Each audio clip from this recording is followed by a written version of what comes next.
di acara Biar Pinter bersama dengan saya Cyril James Hardy selaku marketing strategist dari InvestNow. Nah, hari ini kita mau bahas sebuah tema yang sangat menarik ya. Mungkin sebelumnya udah kalian pernah dengar itu ESG, apa sih ESG itu?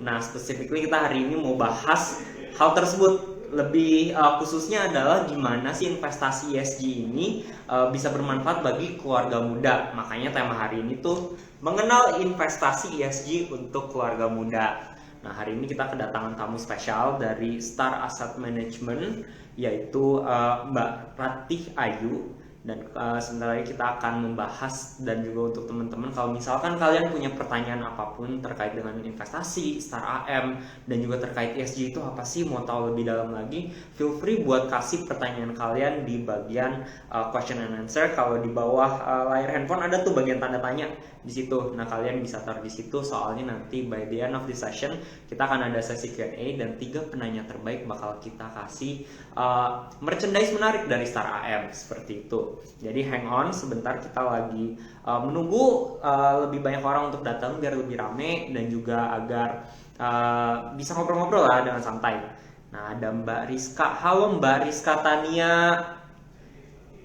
Gimana kabarnya? Ini teman-teman yang lagi nonton lagi di mana nih? Lagi di kantor kah? Masih WFH, WFO?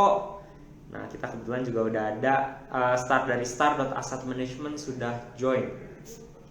Halo Mbak Rizka, katanya halo, halo juga, halo kembali.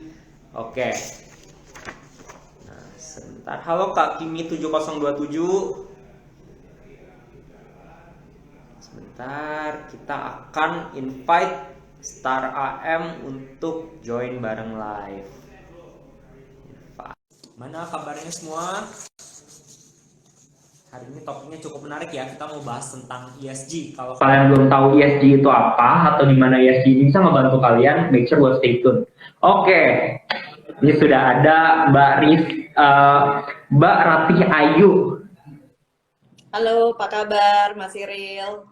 Halo, baik Mbak, gimana suara saya terdengar jelas apa nih Mbak Ayu? Terdengar jelas kok Mas Iril, oke. Mantap. Mbak Ayu juga udah clear suaranya, kamera aman, audio aman. Mungkin kita boleh mulai ya. Oke. Oke, jadi sorry, sebelum kita masuk nih ke inti pembahasan, sedikit mau remind juga kepada teman-teman, kalau kalian mau dapat, hari ini kita mau bagi-bagi ya Mbak Ayu, ada 3 merchandise menarik dompet dari Star Asset Management untuk 3 penanya terbaik. Nah, tapi buat menjadi penanya terbaik dan biar eligible buat mendapatkan merchandise ini, kalian pastiin untuk udah follow satu Instagram @investnow.id, kedua Instagram @star.assetmanagement, dan ketiga subscribe ke YouTube Star Asset Management. Soalnya nanti kalau udah kepilih menjadi penanya terbaik, kita bakal cek dulu nih kalian udah follow InvestNow, Star AM, dan udah subscribe belum ke YouTube-nya Star AM. Kalau belum, nggak bakal dapat. Jadi make sure kalian lakukan itu dulu ya. Oke, Mbak Ayu, thank you atas waktunya, atas kesempatannya. Hari ini kita mau ngobrol, bicara tentang financial literacy. Kerennya kita mau topiknya adalah mengenal investasi ESG untuk keluarga muda. Tapi sebelum kita mulai, mungkin boleh perkenalkan dulu Mbak Ratih Ayu ini siapa sih? Dan kemudian mungkin buat teman-teman yang baru join dan mungkin baru pemula nih di dunia investasi reksadana, mungkin boleh memperkenalkan sedikit tentang Star AM dan juga Star AM ini perjalanannya bagaimana sih selama ini. Silakan Mbak. Iya, thank you Mas Iril untuk waktunya yang diberikan kepada kami Star Asset Management di sore hari ini, Jumat dalam keadaan sehat. Jadi saya Ratih Ayu Sulistianingrum, agak panjang nama saya, cuma bisa dipanggil aja. Saya adalah Senior Institutional Marketing di Star Asset Management. Nah, Star Asset Management ini adalah singkatan dari Surya Timur Alam Raya. Jadi biar lebih gampang, biar lebih kita singkat Star AM. Gitu. Jadi Star AM ini adalah dari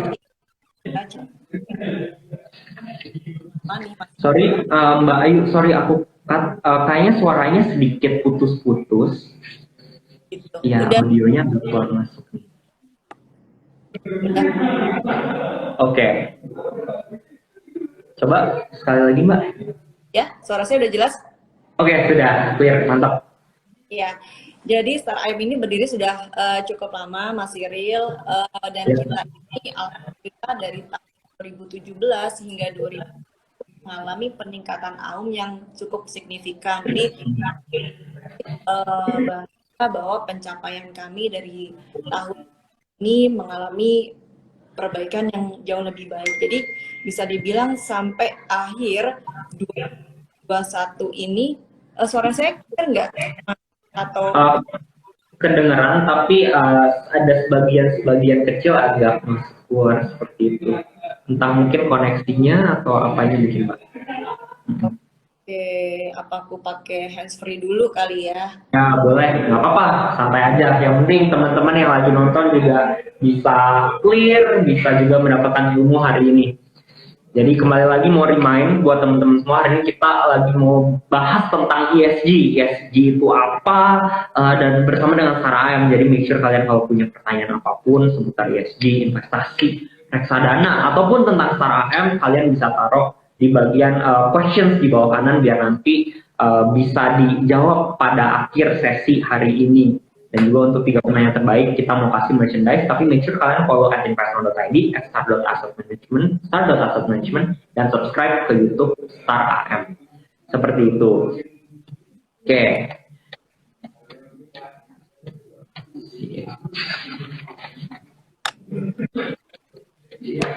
Halo Kak Ringgita Anggraini, Kak Iya Istidar. Oke. Halo, udah jelas suara aku? Mantap. Oke, berarti emang harus pakai ini ya, nggak bisa speaker. Iya mungkin. Oke, jadi memang Sarah M sendiri mengalami peningkatan yang bisa dibilang signifikan ya, Mas Iril. Kita dari 2017, 18, 19, 20 sampai 21 ini bisa dibilang AUM-nya mengalami peningkatan yang tajam. Apalagi, jadi kalau kita lihat dari akhir November 2021, total AUM dana kelolaan kita sekarang sudah mencapai 8T 7,9, tapi itu campur dengan KPD. Jadi di tahun ini Star AM itu berada di posisi 25 di Tablelik gitu. Mantap. Gitu. Berarti buat teman-teman yang baru join, jadi kita hari ini lagi ngobrol, kita mau diskusi bicara santai ya dengan Star AM. Singkatan dari Surya Timur Alam Raya, singkatannya Star, dan AUM-nya sudah hampir 8T ya berarti Mbak Ayu. Wow. Dan mungkin sedikit backtrack sedikit ya, selama masa pandemi dan beberapa tahun terakhir peningkatannya ternyata cukup signifikan ya, bahkan nggak begitu menurun ya kalau dilihat-lihat. Iya, karena memang karena kita sadar ya dengan adanya pandemi ini kami agak kesulitan juga untuk bisa offline meeting ketemu dengan nasabah yang nasabah-nasabah insti, baik insti bank retail. Jadi memang kami lebih banyak untuk menggiatkan sosial media kami, lalu juga distribusi agen penjual reksadana, termasuk salah satunya Investamart juga. Nah, hal-hal seperti itulah yang ngebuat jadi informasi mengenai market, mengenai siapa Star AM ini bisa langsung ke nasabah kami. Jadi memang ibaratnya kalau kita lihat nasabah di 2 tahun ini penggeraknya ini tidak hanya nasabah institusi, tapi nasabah retail sendiri bisa dibilang menjadi penggerak cukup besar di market. Jadi kan kalau zaman dulu ibaratnya kita bisa lihat yang main saham itu kan hanya orang-orang tertentu. Kayaknya sekarang tuh semua orang, semua kalangan, baik dari anak muda, kaum milenial, semuanya sudah main saham. Jadi memang kesadaran untuk berinvestasi sudah sangat nyata. Nah dari situlah kita lebih banyak untuk bersosialisasi lewat medsos, webinar dan lain-lain. Jadi ya alhamdulillah dengan kita sering sekali nih Banci tampil di sosmed bersama apart, ya terima kasih banyak ya, kira kita bisa nge-grab nasabah-nasabah untuk join di Star AM. Oke, mantap, menarik banget. Jadi ya mungkin sedikit sambungan dari itu ya, memang kami pun di investasi juga merasakan hal yang sama seperti itu, Mbak Ayu. Nah, sekarang kita masuk nih ke inti pembahasan hari ini, yaitu kita bicara mengenai investasi ESG, khususnya untuk keluarga muda. Tapi sebelum kita detail nih reksadana ESG bagaimana, dampaknya gimana, tapi teman-teman harus tahu dulu nih ESG itu apa sih? Nah, mungkin Bayu bisa bantu nih, tolong jelasin kepada teman-teman yang mungkin nggak tahu sih. Saya personally dalam beberapa bulan terakhir kalau lagi baca nih website-website luar gitu ya, website di luar, ESG ini, ESG itu, ESG ini, kenapa di seluruh dunia, bahkan bukan di Indo ya, seluruh dunia lagi trending. Iya, iya, Kenapa? betul. Memang kalau kita lihat beberapa tahun ini nih ESG lagi happening banget ya, kalau kita baca berita-berita ESG di mana-mana ada ESG. Jadi memang perusahaan sudah mulai lebih concern dan lebih sadar bahwa ESG ini penting untuk merunning perusahaan mereka menjadi lebih baik, dan ternyata setelah mereka menerapkan ESG ini bisa dibilang revenue-nya mereka, income-nya mereka semuanya is getting better than before. Jadi ESG sendiri ini kan singkatan dari Environmental, Social, and Governance. Jadi ini merupakan standar dari perusahaan di dalam dia berpraktik investasinya. Jadi konsepnya tadi ada 3, environmental yaitu lingkungan, sosial, dan tata kelola perusahaan atau governance. Jadi dengan kata lain, perusahaan yang menerapkan 3 konsep tadi atau 3 kriteria tadi itu secara tidak langsung mengintegrasikan dan mengimplementasikan kebijakan perusahaannya. Jadi selaras nih perusahaannya dengan keberlangsungan 3 elemen tersebut tadi. Jadi kriteria lingkungan itu misalkan gimana perusahaan di dalam mengelola limbahnya, di dalam mengelola polusi, sampah, dan lain-lain. Jadi tidak merusak kelestarian lingkungan alam. Lalu dari sosial juga gimana caranya dia bisa mendalami hubungan yang baik antara karyawan, terus kesetaraan gender sesama karyawan, lalu antara hak dan kewajiban karyawan itu seperti apa, dan yang terakhir itu untuk kriteria tata kelola perusahaannya ini jadi lebih gimana sih dia mengenai transparansinya, accountability-nya, lalu keterbukaannya di dalam auditnya dan lain-lain. Nah, kurang lebih ESG itu seperti itu. Jadi lebih kayak pendekatan investasi yang diadopsi pada berbagai jenis aktivitas dan entitas. Kurang lebih seperti itu, Mas Yariel. I see. Berarti podcast ini sebenarnya cukup menarik dan mungkin ya alasannya lagi trending juga karena it's the 21st century gitu kali ya, udah 2021 dan mungkin orang-orang sudah mulai sadar gitu akan pentingnya ya environment, kalau limbah itu tuh harus diolah ternyata, dan kemudian ya good corporate governance dalamnya tuh bersih nggak sih, mungkin ada perusahaan yang ya diaudit tapi mungkin korupsi atau sebagainya, dan ini semua masuk ke dalam ESG ya Mbak? Betul sekali Mas Cyril. Jadi bisa dibilang ya masing-masing itu menjadi penunjang dari si company-nya itu. Gimana sih keuangannya ini sehat nggak gitu, sesuai nggak dengan si tata cara akuntansinya, diaudit dengan benar nggak, menggunakan KAP yang baik nggak, hasilnya seperti apa. Jadi kan itu menumbuhkan rasa kepercayaan juga kepada investor untuk berinvestasi di perusahaan mereka. Oke. Nah, dari penjelasan Bayu ini saya udah cukup ngerti, tapi yang menjadi pertanyaan saya adalah bedanya sebenarnya kriteria-kriteria tersebut di perusahaan yang ESG dan non ESG itu gimana sih? Dan kalau misalkan dengar kayak gitu ya penjelasan yang seperti itu, kayaknya mungkin banyaknya di luar negeri. Emang di Indo ada yang perusahaan yang seperti itu? Ada dong, ada banget Mas Cyril. Jadi memang ESG itu nanti ada kan ada scoringnya ya, dia ada scoring yang paling tinggi sama yang paling rendah berdasarkan kembali lagi 3 faktor tadi, lingkungan, sosial, dan governance atau tata kelola. Nah jadi dari situ setiap perusahaan ini akan di scoring berdasarkan gimana sih di dalam perusahaan ini sisi environmentalnya. Jadi investor tuh mempertimbangkan bagaimana cara si perusahaan ini berkinerja dengan cara yang ramah lingkungan dalam tadi mengelola limbah industri, lalu nanti limbah industrinya ini mengganggu nggak ya dengan lingkungan sekitarnya, dengan penduduk sekitarnya, itu kan juga akan jadi concern si investor melihat itu. Nanti akan kesaring lagi. Lalu yang kedua, scoring berikutnya adalah kriteria sosial, bagaimana di dalam karyawannya, hubungan relation antara atasan dengan karyawan, lalu mungkin yang paling bawah buruh dan lain-lain, itu adil atau enggak, kesetaraan gendernya bagaimana, lalu antara suppliernya, komunitas yang berada di lingkungan si perusahaan atau pabrik itu bagaimana, ini selaras atau tidak.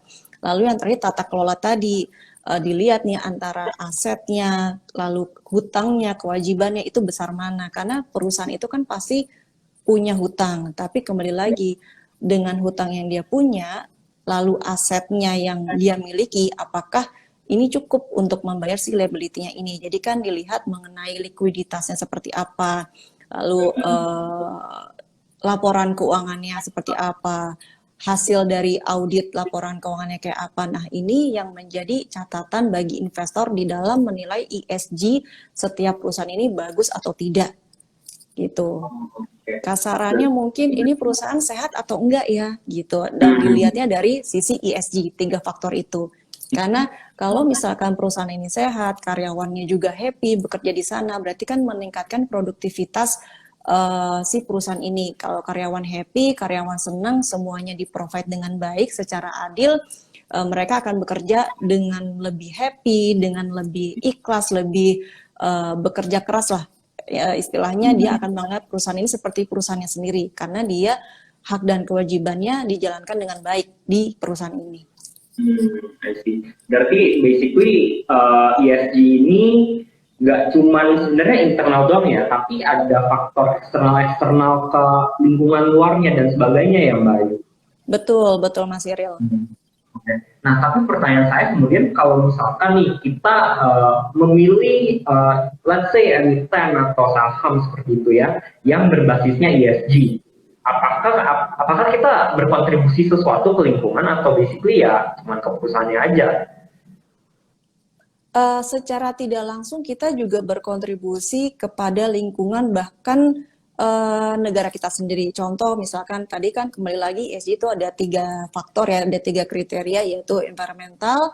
Jadi contohnya kalau environmental itu misalkan si perusahaan ini dia dapat atau mampu mengelola polusi limbah sampah dengan baik dan dia mampu menjaga kelestarian lingkungan. Jadi secara nggak langsung kita turut mampu menjaga kestabilan lingkungan hidup.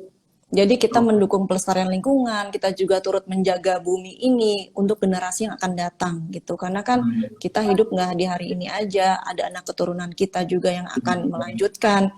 Nah, kalau misalkan si perusahaan ini mampu menjaga kelestarian lingkungan hidup dan kita berinvestasi di situ, artinya secara tidak langsung kita turut mendukung dan menjaga si perusahaan ini di dalam menjaga bumi kita. Itu untuk yang environmental. Jadi dia mampulah untuk si lingkungannya, perumahan dan warga situ tidak tercemar. Jadi warganya juga sehat, sungai, tanah dan lainnya juga terkondisi dalam kondisi yang baik.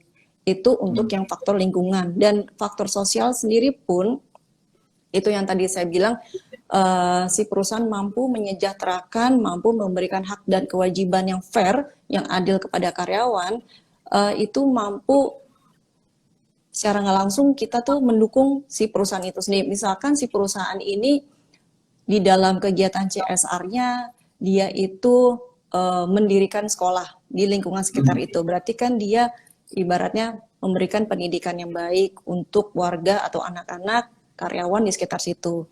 Jadi kita mendukung untuk yang namanya mereka ini sekolah lebih baik, lebih pintar dan lain-lain. Lalu juga misalkan si perusahaan ini juga memberikan lowongan di perusahaan itu untuk karyawan di sekitar situ. Itu juga kita mendukung kesejahteraan warga masyarakat sekitar situ. Lalu misalkan dia mendapatkan supplier juga dari lingkungan sekitar situ. Artinya kita menggerakkan roda perekonomian di sekitar lingkungan perusahaan dan pabrik itu sendiri, yang dimana nantinya akan berimbas terjadinya income untuk negara kita. Itu dari faktor sosial. Lalu yang terakhir dari tata kelola, itu kan kalau tata kelola lebih ke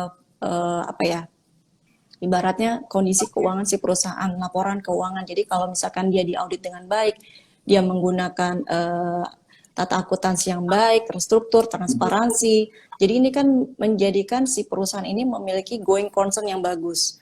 Jadi dalam 5 tahun, 10 tahun, dan mudah-mudahan 23 tahun ke depan si perusahaan ini tetap terjaga dengan baik, tetap memiliki income yang baik karena semuanya sudah terstruktur, tidak ada namanya kecolongan atau dia tidak bisa membayar hutang, which is itu dampaknya bagi kita sebagai investor, tiba-tiba dia nggak kolaps, tidak bangkrut, gitu. Jadi dia bisa memberikan ibaratnya apa ya, nilai sahamnya juga di indeks juga bagus, dan kita akan membawa dampak yang baik juga buat kita sebagai kita investor. Oke, kita ibaratnya invest di emiten A karena dia tata kelolanya bagus, orang juga ngelihatnya happy kan. Oke, dia laporan keuangannya bagus sehingga nilai sahamnya di market itu menjadi tinggi, which is itu baik untuk kita, dan dia baik untuk perusahaan karena baik untuk negara karena yaitu dia bisa mengangkat dan bisa ngeboost IHSG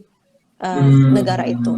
Yeah. Oh, I see. Berarti memang dampak dari ESG ini bukan sekedar ya bisa dibilang mungkin orang ngomong-ngomongnya kayak oh ini cuma jargon doang ya, cuman label doang gitu, cuman ya udah semua perusahaan pasti ngakunya friendly lah, ramah dan sebagainya, tapi memang impact-nya secara langsung ataupun nggak langsung itu bisa berdampak kepada lingkungan kita, negara kita, dan juga kita sendiri masing-masing ya, Bayu. Iya, betul Mas Cyril. Sebenarnya dampaknya sangat besar ternyata. Jadi makanya beberapa tahun belakangan ini, 5 tahun ke belakang, banyak perusahaan yang sudah mulai menerapkan ESG ini karena memang akhirnya berdampak bagi ke semua orang, baik untuk investor, baik untuk si perusahaannya itu sendiri, dan baik untuk si negara yang ada di situ gitu. Oke, Bayu. Kemudian yang saya mau tanya ini sebenarnya lebih terkait kriteria ESG ini sendiri. Maksudnya kalau misalkan sebuah perusahaan ini ESG ataupun enggak, yang ada nggak sih kayak lembaga atau yang meratingkan gitu, oh ini perusahaan tuh bisa dikatakan ESG, atau ini perusahaan tuh saham emiten ini tuh masuk nih ke kategori ESG atau enggak? Ada nggak sih yang seperti itu? Oke, saat ini sih baru ada 2 sih ya, Mas. Jadi memang dari Bursa Efek itu sendiri dan Yayasan Srikahati, dia mengeluarkan benchmark untuk bursa ini IDX ESG Leaders, itu dia ada 30 saham. Ya, kalau Yayasan Srikahati itu sekitar 25 saham. Jadi mereka akan men-scoring, akan menyaring dengan beberapa kriteria yang mereka punya, apakah mereka masuk ke dalam kriteria ESG tadi gitu. Jadi memang ada penyeleksian juga nih Mas. Jadi ketika kita punya investasi, di situ kita bisa lihat apa sih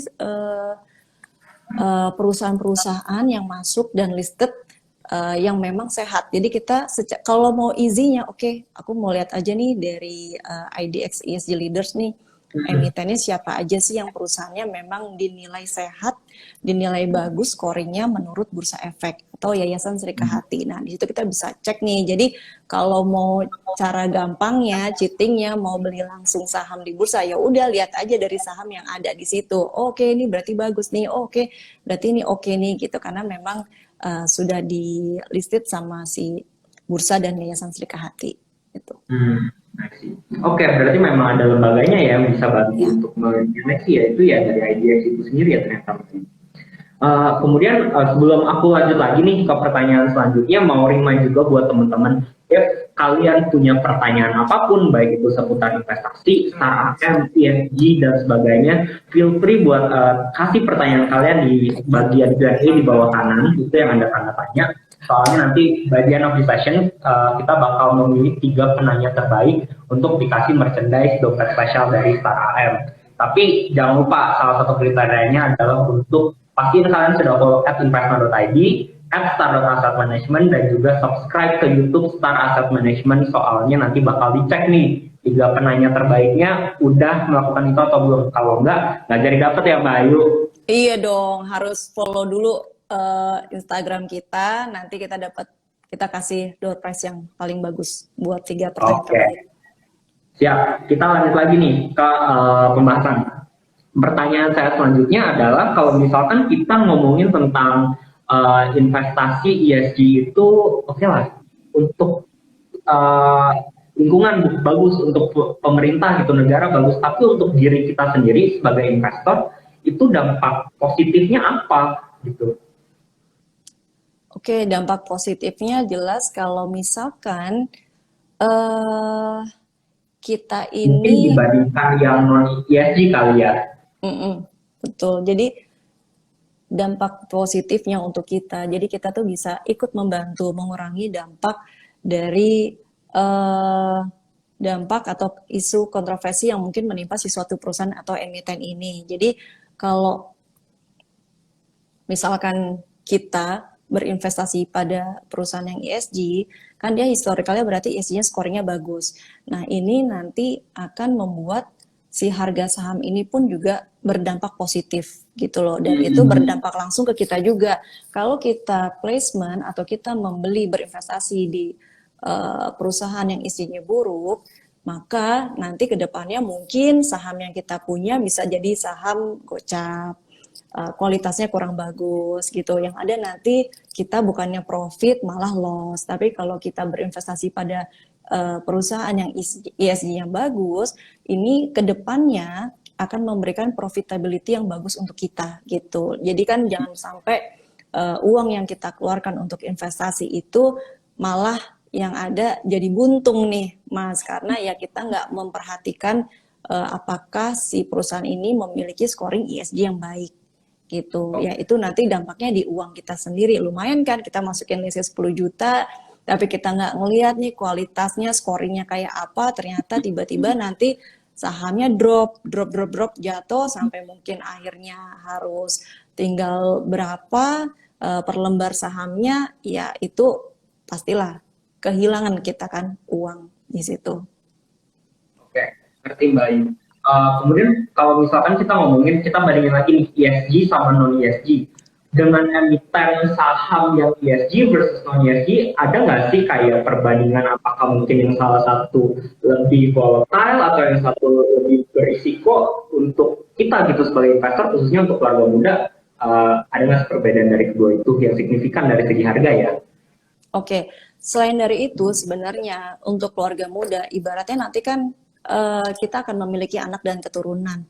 Jadi kita akan memiliki generasi yang masih panjang, generasi yang mendatang. Jadi dengan kita berinvestasi di perusahaan yang scoring ESG-nya bagus, kita secara tidak langsung mendukung kelestarian lingkungan, di mana nanti ketika kita mempunyai anak, cucu, dan si cucu ini mempunyai anak dan selanjutnya, kita memberikan lingkungan dan bumi yang sehat untuk mereka tinggali.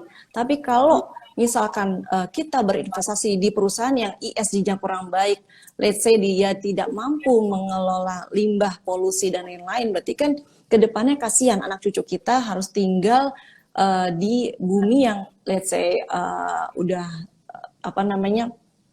udah kotor, juga misalkan hutan juga udah gundul, kita tidak ikut melestarikan hutan, itu secara tidak langsung akan berdampak panjang. Mungkin sih kita nggak, mungkin kalau sekarang dampaknya adalah oke, kita maybe akan lost money karena si perusahaan ini laporan keuangannya tidak bagus, akhirnya di indeks di market dia sahamnya turun, itu untuk kita. Tapi untuk generasi mendatang, anak cucu kita, nanti dia akan merasakan oke, bumi ini jadi nggak bagus ya, jadi lebih panas, terus jadi polusinya lebih asapnya lebih tebal. Bisa dibilang kemarin-kemarin setelah pas kita PPKN, mungkin kita lebih ngelihat udara lebih bersih, polusi lebih sedikit, ya kan, kita bisa ngelihat langit tuh lebih biru. Bahkan kadang-kadang kalau saya ke kantor, saya bisa ngelihat gunung gitu loh. Itu kalau misalkan perusahaan melakukan ESG yang baik, ini akan memiliki dampak yang panjang untuk anak cucu kita ke depan nanti, gitu. Oke, ngerti.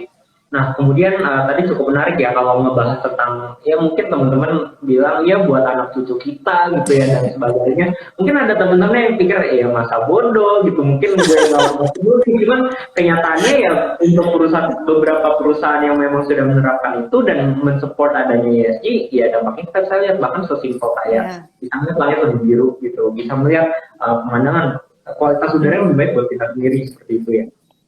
Dan juga ya, of course, dari yang saya tangkap tadi, in the long run, berarti perusahaan-perusahaan yang ESG ini lebih sustainable ya, lebih akan bisa mungkin outperform gitu ya, non-ESG seperti itu ya Mbak. Oke, menarik. So, kembali lagi buat teman-teman, kalau misalkan kalian lagi milih nih, kalau misalkan kita ngomongin sedikit tentang saham ya kan biasanya saham itu bisa dianalisis secara teknikal dan juga bisa fundamental gitu. Dan mungkin ya ini masuk ke bagian fundamentalnya ini ya, Mbak Ayu ya. Jadi ESG ini malah sebagai tambahan, Mas Cyril, Tambahan. tambahan dari betul. Biasanya kan kalau kita sebagai manajer investasi, ya kami Star Asset Management itu di dalam menyaring suatu emiten itu kan kita ngeliat dari sisi likuiditasnya, lalu kita kemudian menganalisa dari makronya, fundamentalnya, teknikalnya, dan terus kita nambah nih berdasarkan kriteria ESG-nya. Walaupun ada beberapa part yang mungkin ada lah ya di screening-screening di awal tadi. Nah, ESG ini menambah sebagai pelengkapnya gitu. Pelengkap dari screening yang tadi di awal. Karena kan kalau governance itu dia mungkin masuk lah ya ke fundamental. Tapi kan kalau lingkungan ini tidak ada. Jadi ini ada tambahan sisi environmental. Jadi ibaratnya kita di dalam screening emiten, memilih emiten ini menjadi lebih kompleks, lebih detail gitu. Jadi karena kita ingin memberikan perusahaan yang going concern-nya bagus untuk investor kita. Jadi ibaratnya nasabah udah duduk aman, tenang, kita kasih ini emiten-emiten yang memang perusahaannya baik, sehat, dan dia juga mampu menjaga kelestarian lingkungan sehingga Anda ketika berinvestasi itu bisa dibilang 5-10 tahun ke depan ini akan bagus lah performance-nya karena jatuhnya lebih stabil. Perusahaan ini mampu merunning si perusahaan ini lebih baik. Tadi ada kata menarik nih di akhir yang Mbak Ayu ngomong yaitu lebih stabil. Ya. Berarti apakah performance dari emiten-emiten ESG ini less volatile dibandingkan yang mungkin non ESG? Oke, sebenarnya kalau lebih volatile, sebenarnya semua investasi pasti volatile ya. Apalagi ini kan dia masuknya ke ekuitas. Tapi dibandingkan dengan non-ESG, dia jatuhnya lebih stabil. Lebih bisa dibilang lebih aman. Kenapa? Karena dia mengadopsi tata kelola governance-nya dengan baik gitu loh. Jadi ibaratnya semua pembukuannya itu jelas. Lalu dia diaudit dengan KAP yang baik. Lalu transparansi juga, jadi clear.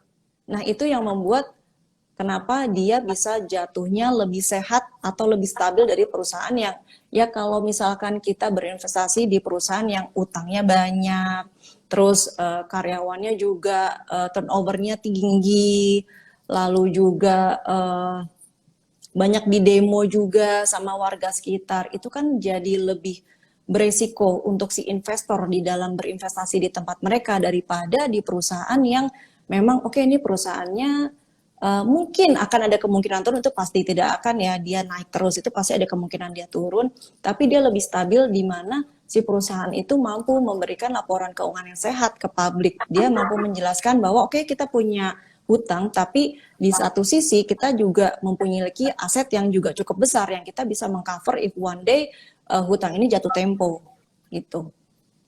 Oke, berarti memang secara overall ya lebih stabil dan mungkin jatuhnya berarti juga less risky, apalagi dimasuk ke kategori reksadana, emiten saham kayak instrumen saham kan mungkin di investasi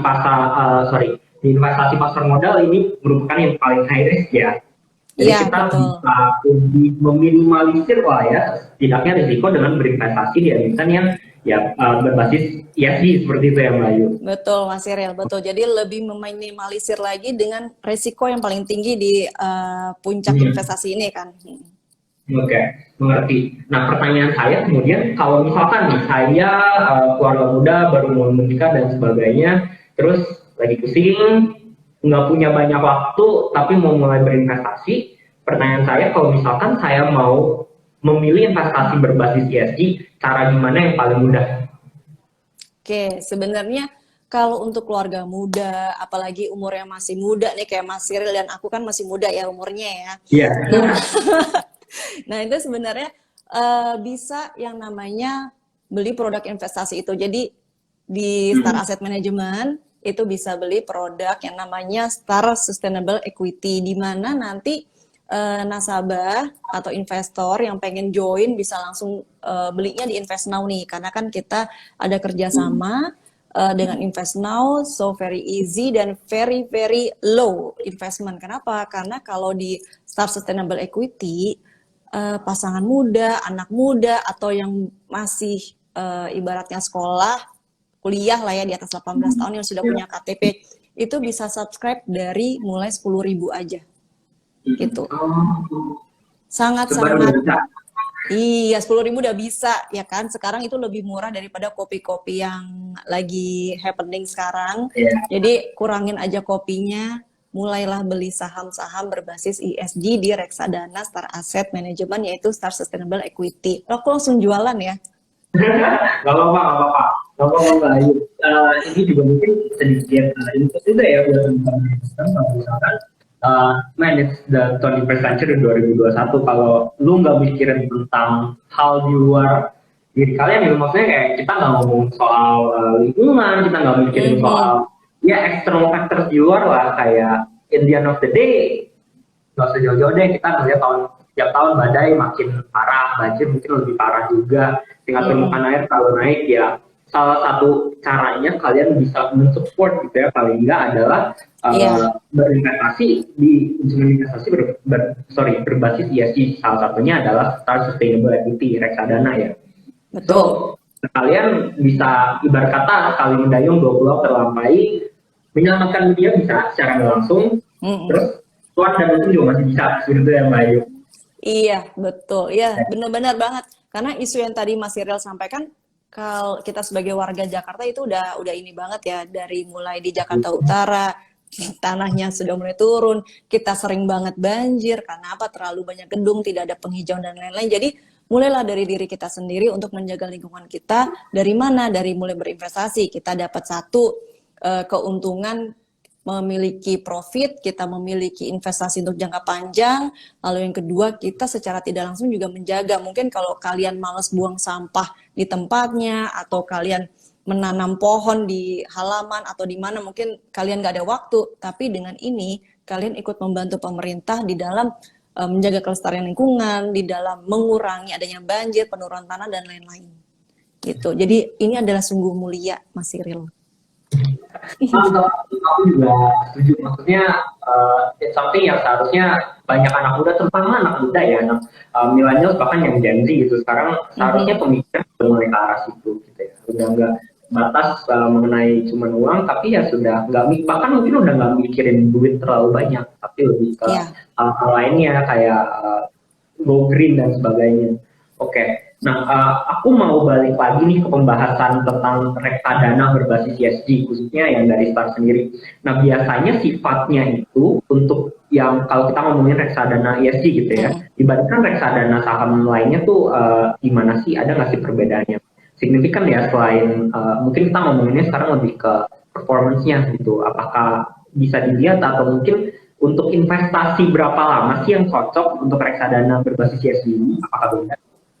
Oke, jadi memang kalau sifat dari reksadana berbasis ESG ini cenderungnya lebih konservatif, Mas Cyril ya. Kenapa konservatif? Karena bisa dibilang scoring ESG yang baik ini rata-rata dimiliki oleh emiten blue chip gitu, di mana dia nilainya kan, nilai untuk si lembar sahamnya juga sudah besar. Jadi memang pergerakannya juga tidak yang terlalu fluktuatif banget ya, dia lebih stabil, ibaratnya kayak perbankan di bank buku 4 gitu, dia kan lebih stabil ya. Mungkin ya kita sudah cukup ada mengenal ya perbankan apa sih yang menggerakkan roda perekonomian. Nah itu kan ada beberapa, salah satunya yang scoring ESG-nya bagus.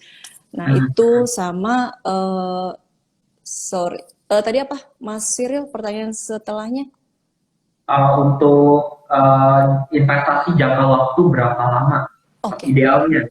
Iya, karena memang ini basicnya underlying-nya adalah di saham, jadi memang idealnya kalau placement atau berinvestasi di reksadana berbasis ESG itu di atas 5 tahun. Jadi untuk nanti keluarga muda atau untuk yang belum berkeluarga pun punya rencana atau tujuan investasi jangka panjang, ini sangat baik. Apalagi ya tadi minimum saving 10.000, kalian rutin mungkin seminggu 2 kali, kalian top up, kita nggak akan berasa kok 10 tahun kemudian itu dana kita tiba-tiba besar. Apalagi kita belum memiliki tanggungan nih, belum memiliki tanggungan, belum memiliki, kalau yang masih single ya, belum memiliki pasangan, jadi kan tidak ada tanggungan untuk memberikan uang nih, memberikan nafkah pasangan. Lalu kalau yang keluarga muda belum memiliki anak, berarti belum ada tanggungan untuk membiayai sekolah anak. Di mana hal ini sangat bagus ketika kita dari awal sudah mulai menabung, sudah berinvest, di 5 tahun 10 mendatang, ini kita sudah mulai pelan-pelan mengambil dana dari investasi itu untuk membiayai sekolah anak. Gitu, karena memang biaya sekolah anak itu yang tingkat inflasinya jauh lebih tinggi dari yang lain. Jadi nanti ketika kita butuh, ini pelan-pelan kita udah alhamdulillah ya, investasi kita senilai segini. Karena memang kenapa bisa dibilang resiko berinvestasi di reksadana saham paling tinggi, karena mereka juga mampu memberikan imbal hasil yang paling tinggi juga daripada reksadana lainnya. Oke, di sini mungkin berarti investasi berbasis ESG ini tetap satu underlying-nya tetap equity atau saham, berarti ya idealnya untuk jangka panjang ya. Kalau misalkan kita ngomongin untuk tujuan keuangan seperti apa aja sih ini yang cocok buat keluarga muda atau mungkin buat anak muda ya, berinvestasi di yang ESG ini, apakah dengan risk yang lebih rendah bisa dialokasikan untuk hal lainnya atau bagaimana? Kalau untuk resiko yang lebih rendah? Ya, kalau misalkan kan tadi sempat disebutkan kalau risknya sedikit lebih rendah ya dibandingkan reksadana saham pada umumnya, seperti itu ya. Mungkin untuk tujuan keuangan seperti apa sih yang cocok orang berinvestasi di ESG ini? Oke, jadi memang kalau reksadana yang tidak berbasis ESG memang dia akan campur ya. Di situ mungkin emitennya ada yang scoring ESG-nya bagus, ada yang non ESG. Nah, mungkin beberapa yang non ESG ini bisa nge-boost si reksadana saham ini punya return. Cuman ya harus hati-hati, if one day perusahaan non ESG ini juga bisa berbalik arah cukup drastis. Nah, itu kan ibaratnya roller coasternya cukup berbahaya juga. Tapi kalau misalkan yang semuanya full ESG itu akan jauh lebih terukur, akan jauh lebih kita bisa menilai, karena perusahaan ini juga selalu ada di market, di berita, di info bahwa ini pergerakannya seperti apa. Ini lebih jauh terukur. Nah, memang kalau untuk tujuan investasi itu balik lagi ke diri kita sendiri. Kita tanya dulu, kita itu ibaratnya kita di umur berapa sih? Di umur berapa? Lalu tujuannya itu untuk apa investasinya? Nah, nanti bisa nih dicocokkan dengan reksadana. Atau kalau menurut saya sebagai marketing, memang kalau untuk berinvestasi itu harus yang namanya diversifikasi, jangan semuanya taruh di one basket. Jadi kita harus meminimalisir resiko di tempat investasi yang berbeda-beda. Jadi ada taruh di reksadana saham, itu untuk yang tujuannya jangka panjang, lalu kita juga taruh di jangka yang menengah, yaitu reksadana pendapatan tetap dan campuran. Jadi yang terakhir juga kalau misalkan kita butuh dana darurat taruh di reksadana pasar uang. Jadi memang saya tidak menyarankan untuk investasi taruh di satu basket aja reksadana saham, tapi harus taruh di beberapa tempat. Karena kita ini kan hidup ada rencana jangka pendek, jangka menengah, dan jangka panjang, dan kita pengen pensiun juga. Nah, itu disesuaikan dengan umur kita, berapa salary kita, kemampuan kita untuk menabung, dan cicilan-cicilan lainnya yang harus kita keluarkan tiap bulan. Kurang lebih seperti itu, Mas Cyril. Mengerti baik. Mungkin aku sedikit merangkum ya. Kayaknya aku bisa melihat tipe-tipe orang yang cocok gitu ya. Maksudnya keluarga muda personality-nya seperti apa sih yang cocok investasi di reksadana berbasis ESG. Mungkin yang pertama adalah untuk orang-orang yang mau satu do good for the planet gitu, untuk lingkungan sekitar, untuk pemerintah, bahkan kayak tetap memiliki imbal hasil, itu kalian boleh berinvestasi di ESG. Yang kedua juga mungkin untuk orang-orang yang baru mau masuk ke reksadana saham, tapi masih takut karena reksadana saham mungkin terlalu naik turunnya roller coasternya cukup ekstrim gitu ya saham. Tapi dengan kalian memilih reksadana yang berbasis reksadana saham yang berbasis ESG itu akan lebih diminimalisir ya Bayu untuk kayak Iya, membuat internetnya. Jadi ya kalian kalau malam mau tidur ya udah tetap tidur, soalnya tahu kalau ada ESG satu, dan mungkin lebih terjamin lah ya untuk masa depan perusahaannya. Kedua, karena isinya banyak yang blue chip atau perusahaan-perusahaan yang gede, jadi volatilitas naik turunnya juga nggak sebesar itu gitu ya. betul. Dan betul. Dan ya basically karena ini untuk 5-10 tahun atau jangka panjang itu bisa dibilang aman ya, aman karena ya perusahaannya risikonya lebih kecil untuk terkena masalah, entah itu dituntut, didemo, ditutup karena perihal lingkungan dan sebagainya. Ya kalian bisa gunakan ini untuk seperti contohnya dana pendidikan anak 10 tahun lagi, atau mungkin dana pensiun dan sebagainya, tanpa harus khawatir kalau emiten di dalamnya ada yang kayak kena kasus ini lagi nih dipanggil oleh pihak A, B, C dituntut. Oke. Seperti itu berarti Betul. benar kurang lebih ya, Bayu. Itu betul sekali Mas Cyril. Oke, nah kemudian pertanyaan aku nih yang terakhir sebelum kita lanjut ke bagian Q&A, kalau misalkan dari Star sendiri, dari Mbak Ayu, pandangannya mengenai sustainable investing ini seperti apa sih gitu ke depannya? Oke, jadi memang ke depannya tren investasi berbasis ESG ini akan semakin besar nih Mas Cyril. Jadi kalau kita lihat menurut data Bloomberg, nilai aset investasi yang berbasis ESG secara global itu bernilai 35 triliun USD gitu. Nah, itu di tahun 2020. Jadi ke depannya Bloomberg itu akan memperkirakan akan tumbuh sekitar 33% menjadi 50 triliun USD pada tahun 2025. Jadi dari mencermati tren global tersebut, Star Asset Management yakin kalau investasi berbasis ESG ini di Indonesia pada umumnya bisa melalui reksadana Star Sustainable Equity, khususnya dia akan tumbuh secara sustainable ke depannya, baik dari sisi AUM maupun dari sisi kinerjanya. Oke, mengerti. Nah, Pak, berarti ya untuk teman-teman nih yang tadi udah denger nih dari awal sampai tengah sampai sekarang, ya kalau misalkan kalian memang tertarik gitu kayak ya mau dubut ke depannya tetap mau cuan ya, dan lain mau reksadana saham yang mungkin nggak begitu tingkat risikonya masih dikategorikan lebih konservatif ya, boleh cocok banget buat beli reksadana Star Sustainable Equity, dan kalian bisa beli lewat Investnow. Dan nominalnya berapa minimal pembelian Bayu? Mulai dari 10.000 aja, udah pasti bisa semua berinvestasi. Saya nggak akan pernah bosan dengar reksadana yang dananya minimal 10.000 itu kayak semua nggak ada alasan itu buat orang bilang gue nggak bisa investasi. Tapi pas sorenya story lagi di kedai kopi yang lagi terus makan cantik kan yang gitu kayak betul. Men gitu loh. Oke.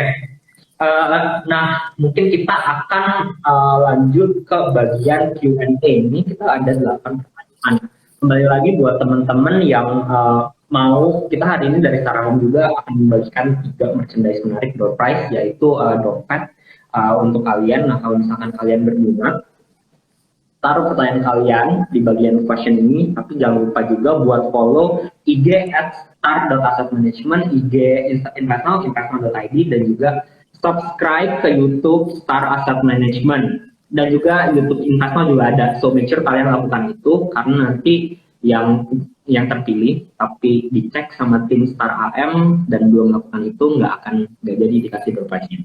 Oke, ingat itu guys. Oke, Mbak Ayu ada pertanyaan pertama dari Oke, pertanyaan bagus nih dari Kak Kimi 027. Apa produk basis ESG ini hanya berlaku pada emiten saham saja? Apa tidak ada RDPT berbasis ESG juga? Oke, nah sebenarnya produk basis ESG ini kan dia menganut pada si emitennya gitu.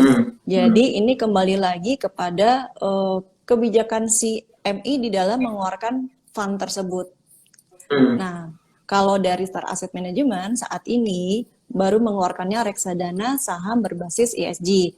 Nah, saya nggak tahu kalau MI di tempat lain mungkin sudah ada atau belum untuk RDPT ini, karena sebenarnya ini nggak ada masalah. Ini kan sebenarnya hanya emiten yang menggunakan basis ESG, tapi si emiten ini mungkin bisa kalau misalkan nanti ada produk apa underlying-nya si uh, perusahaan yang memang scoring ESG-nya bagus untuk bikin fund-fund lain, ya bisa juga. Gitu. Ini kan sebenarnya ESG adalah seperti konsep teknikal yang memang dianut oleh si perusahaan atau emiten ini di dalam mengelola si perusahaannya. Oke. Cukup menjawab. Terima kasih Mbak Ayu. Semoga menjawab Kak Kimi 7027. Jadi ya basically ESG ini sebuah ya bisa dibilang kriteria, tapi kembali lagi gimana KMI itu memilih atau memilahnya ya, seperti itu. Betul. Oke. Bentar, saya lagi milih dari Kak Terinya Mamci. Baiknya kita berinvestasi di reksadana berbasis ESG atau langsung ke saham perusahaan yang menerapkan ESG tersebut? Oke, good question. Dan itu sebenarnya akan lebih baik kita tanyakan ke diri kita sendiri. Kira-kira kita ini profiling investor yang seperti apa? Apakah kita mampu mengetahui? Karena gini, kalau misalkan kita langsung trading saham sendiri, kita punya kemampuan, kita punya pengetahuan untuk trading, waktu, pengetahuan, ya itu akan lebih baik karena memang risikonya jauh lebih tinggi daripada reksadana berbasis ESG gitu. Karena kan kalau trading dengan reksadana beda risikonya di situ. Tapi kalau misalkan kita karyawan, di mana kerjaan kita tuh udah banyak, kita nggak ada waktu buat ngecek saham apa nih yang mesti kita beli, lalu kita udah nggak ada waktu dengerin info atau noise-noise yang lain, atau kita kan terganggu, oke hari ini si emiten ini tiba-tiba ada apa, dia turun, oh besok ini kan kalau saham itu agak cepat ya. Nah kalau di reksadana ini kan isinya ada banyak saham, tapi kalau kita langsung beli sendiri, itu kita cuma beli satu atau beli beberapa, di mana resikonya jauh lebih besar. Jadi kalau kita siap secara modalnya, karena kalau reksadana berbasis ESG cuma 10.000, tapi kalau kita trading sendiri, nggak akan mungkin bisa dapat, ya kan? Pasti kita harus membeli atau menyiapkan modal yang lebih besar dan harus siap dengan resiko yang lebih besar atau kehilangan yang jauh lebih besar lagi. Let's say kita placement 50 juta, siap-siap aja nanti kehilangannya juga lebih besar. Kalau dirasa itu siap secara mental, is okay, silakan. Tapi bukannya lebih enak ya, kalau di reksadana kita tinggal taruh aja, nanti fund manager yang ngatur, yang beliin, oke, saham-saham mana, dan you don't need to worry karena rata-rata yang berbasis ESG ini kan sudah blue chip semua gitu. Kalau kamu langsung beli, ibaratnya harga saham ini udah sangat mahal di luar sana. Oke, ya mungkin boleh sih kalau nemu saham blue chip berbasis ESG yang harganya bisa di 10.000. Mungkin sebenarnya bisa 10.000, tapi mata uangnya bukan rupiah, tapi USD gitu atau Singapura dollar. Seperti itu ya, Mbak? Iya. Oke, semoga menjawab Kak Terinya Mamuci. Kemudian ada pertanyaan lagi dari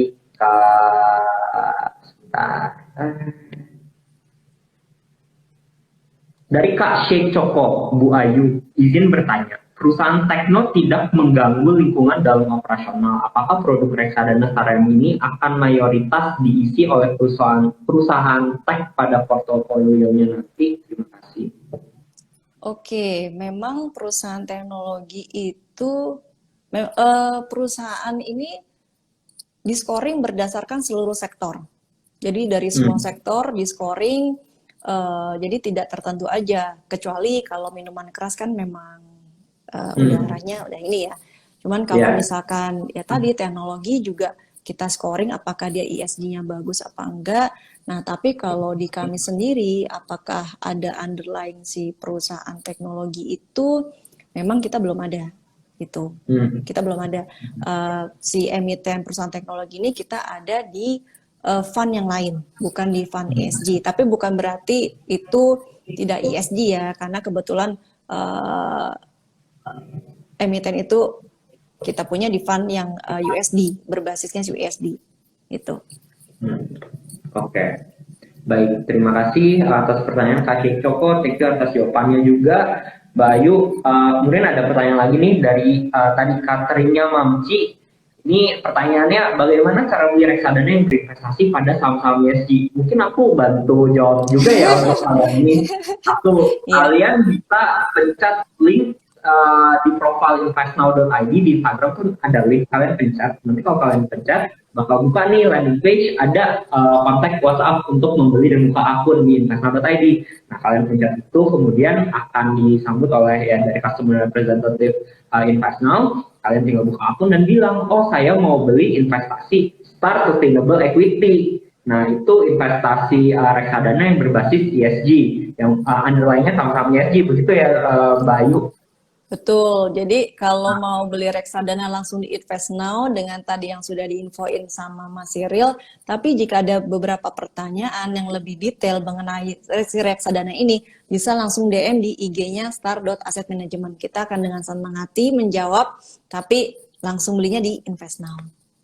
Nah, begitu. Jadi begitu Kak Trinya Mamsi kalau mau membeli reksadana dan berinvestasi pada saham-saham ESG. Oke, kemudian mungkin pertanyaan yang terakhir aja ya Mbak Ibu.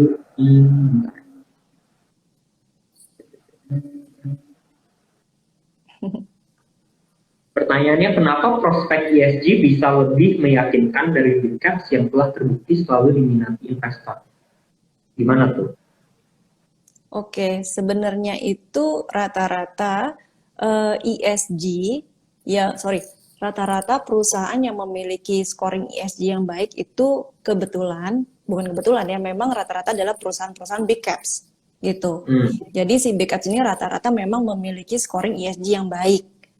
Jadi jelas karena dia memiliki ESG yang baik dengan scoring dan kriteria yang 3 tadi, mampu dia menjadi big caps, mampu memiliki valuasi saham yang baik di indeks. Nah, itu yang menyebabkan dia mampu menerapkan ESG dengan baik, ibaratnya ya dia bisa menjual dirinya di indeks di harga per lembarnya juga dengan baik. Gitu. Jadi memang rata-rata saham-saham big caps ini memiliki scoring ESG yang baik. Kurang lebih seperti itu.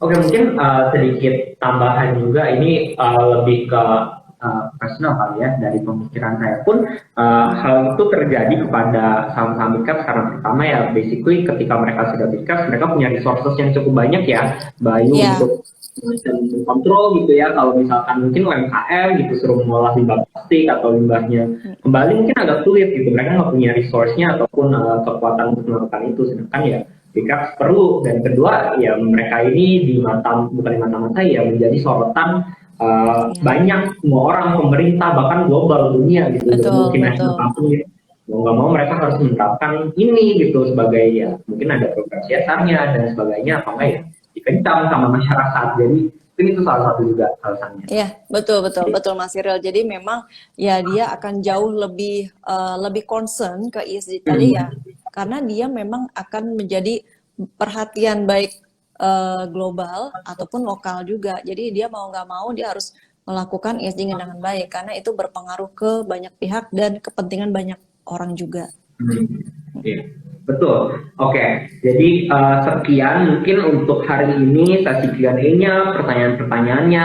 Tadi saya masih melihat ada beberapa pertanyaan, tapi kalau misalkan kalian masih punya pertanyaan apapun itu, kalau misalkan berkaitan dengan produk Star AM, kalian boleh langsung DM Star.Asset Management ya Mbak Ayu, nanti akan langsung dibahas dengan senang hati dari Star. Ataupun kalau kalian mau beli produk investasi atau misalkan masih bingung dan masih butuh guidance, kalian bisa scrolling Instagram InvestNow ataupun Star AM, dan juga bisa juga di InvestNow, nanti akan Minau balas seperti itu ya.